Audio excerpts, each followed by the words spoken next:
Hey everybody, this is Guy, and I'm here to talk to you about, well, says it on screen, Eververse is a problem.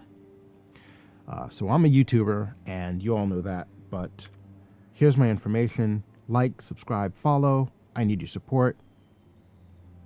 Back to the topic at hand, this chick, Eververse, a problem. But here's what I'm going to tell you. She's a symptom, not the real problem in Destiny. Why am I talking about this today? Well, one of my friends pointed out that basically every trending topic on the Bungie forums is boycott, remove, get rid of, blah, blah, Eververse. And it goes on. It's not just the front page. Dip into, hey, let's just try page 3. Remove Tess Eververse. This is page 3. 3 full pages of remove Eververse. I love that we're boycotting Eververse. Finally, here, we get a comment that is not remove Tess Eververse. At the bottom of page 3. Bungie, you're murdering your game. You're murdering this game with this. But I'm here to tell you guys, this is not the problem. This is, again, the biggest symptom of the problem. So let me explain. Why is everyone so angry? Why is she being called a slot machine? Well, at the end of the day, what you're into this for is to get these goodies. You might want this armor or these emotes. So let's go ahead and take a look at the emotes that are available. So there's a couple of, exotic shells and other emotes that you might want in Destiny. And there's no direct way to earn them. I mean, there's no direct way to earn them. The way you earn them is you go over here, you buy silver. I'm not going to open up my PlayStation store. And you're able to get this silver and use it on these engrams. Be they dawning engrams or you get these illuminated engrams in Season 2. Now, do these engrams buy you this stuff? No. What they do is they buy you a random chance to get some of this stuff. More often, you're going to get transmat effects, shaders, maybe some blue emotes,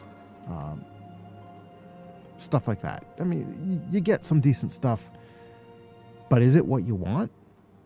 Nope. Bungie has included this randomness, this gambling, where you gamble, you buy this stuff and gamble on whether or not you'll get what you want, then you trash it at a great loss and are able to, after a while, use the trashed materials to buy the things you do want when they're offered for sale. They've done that as a way to get more money out of us, but they've done that throughout their game entirely as the cheap and easy way to make the grind longer, to keep people playing the game hundreds or thousands of hours. And that is the real cancer in Destiny. Let me... Come see me again, Guardian. No. Rousey. I hope you go away. All right. We run away over here, and I want to show you something else, which is my collections. So here's my armor collection. I want you to look at all this armor. There is one armor item on this list that I got from the story.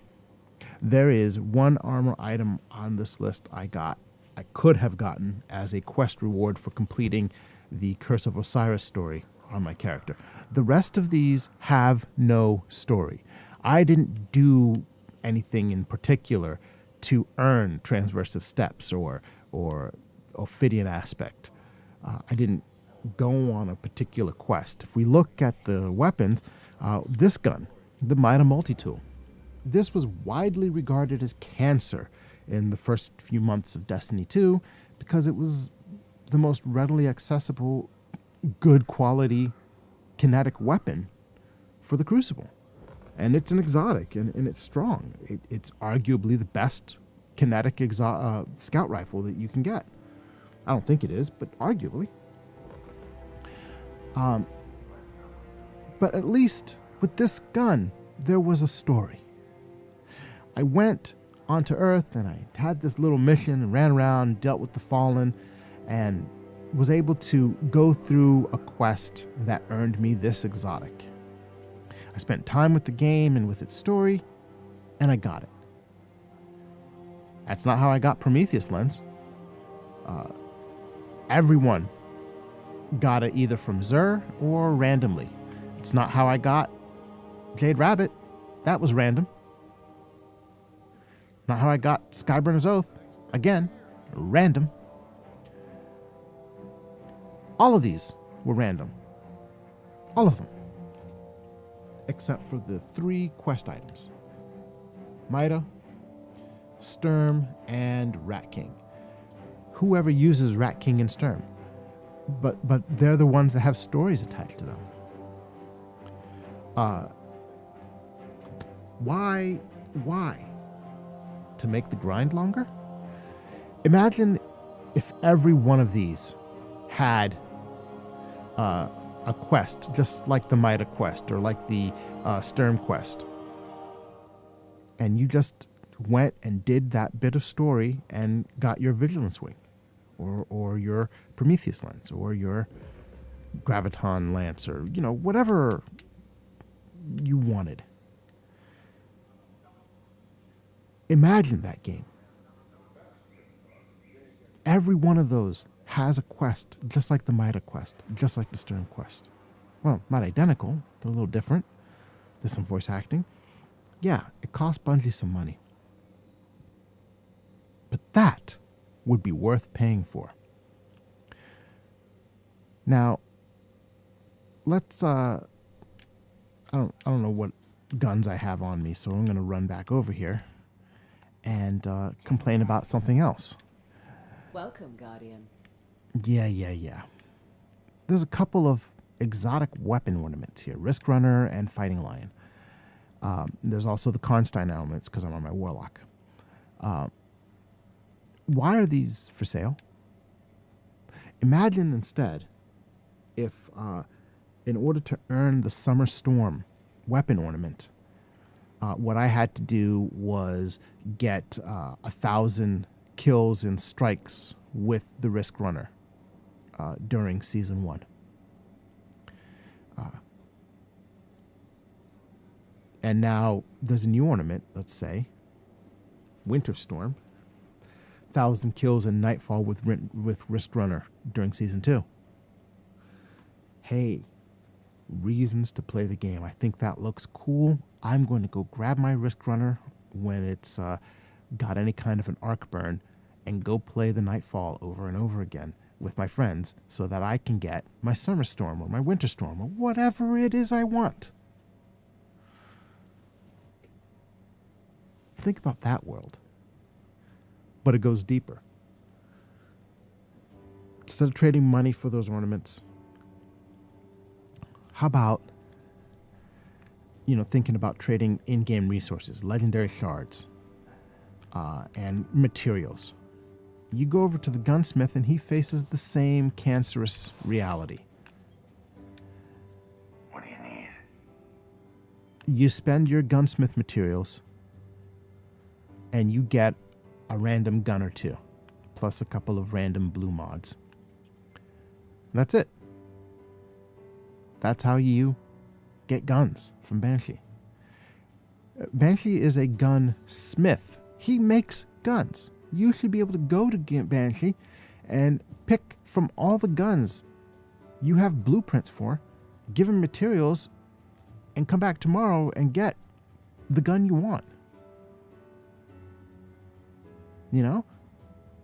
That should be the grind for it. You grind for the materials, grind for some marks, and you say, hey, I would like to get a Better Devils or whatever that is that Banshee offers. And Taya PD, that's a big winner from Banshee. I would like to buy that. And by the way, I would like to buy the Masterwork version, pile in some more gunsmith materials, pile in some more legendary shards, and also I would like that with a weapon attack mod. Not random, pile in more materials. Right now, weapon attack mods are on sale, so buy them. But do you understand? Randomness. Be it here at Banshee, over there at Eververse, is the cancer. Even right here, at this dude. Randomness is the cancer of the game. Should we begin then? Hey, for 25 legendary shards, you can get a random something that you may or may not need. It doesn't make sense. The only thing you should be able to get at Rahul is decoding of your engrams. What should your engrams be? It shouldn't be the gun that you earn in the engram. It should be the blueprint for the gun. And we happen to have this quest in our timeline, but there you go, a schematic for Hawthorne. Guardian. We may never quite be as safe as we think. So, I get a schematic, I turn in an engram to Rahul, and listen to the lore of what an engram is. It's matter encoded as energy. He gives me this schematic. I go to the gunsmith, spend certain materials, and I have the schematic, and anything I have a schematic for, he can make for me. What kind of wonderful game would that be? It wouldn't be one that players hate. It wouldn't be one that players are revolting against. It wouldn't be one with pages and pages of remove Eververse. And coming back to Eververse over here, imagine if instead of playing the lottery to get this stuff, Take a look. what she said was true. All goods for trade. Imagine if you went in, bought silver, and you had 100 silver, and none of this was available, and you were able to go right down here, and this emote was $1. So you spent 100 silver, and you got that emote for 100 silver. That's pretty solid. People would be okay with that. It's not, I'm not going to tell you that it's the ideal, world, but that's a way for me to go and spend a little bit of money to support my favorite game. But Bungie, Activision, first you have to be my favorite game. First you have to be the place where I want to spend time with my friends. First, you have to make a game that isn't played with problems. A game that isn't set up to extract every coin from me, but one that is set up for me to have a good time with my friends. That should be the goal. That should be the focus. If you fix these things, people will spend time in the game and they will spend money at Eververse. And more importantly than the $1 or $2 transaction at Eververse, they're going to drop $20 on DLC. They're going to drop $40 on big DLC in September. They're going to drop $60 next time you sell the game. Destiny 3. That's it. That's the real goal. More players, more sales of DLC and actual games. More people playing, a community. That's what you should be aiming for, Bungie. That's what you should be aiming for, Activision. Okay. That's been a rant. And I hate to keep giving you the salt, but it's important. It's important that Destiny get some revisions, that it address those comments, that we get a better game from Bungie so that the game lives, so that we can keep playing it together. That's it for me, Guardians. I really hope that some of you will consider hanging out, that you will keep playing this game because I still like this game. I still like the community I found here. And I want to see you Starside Guardians.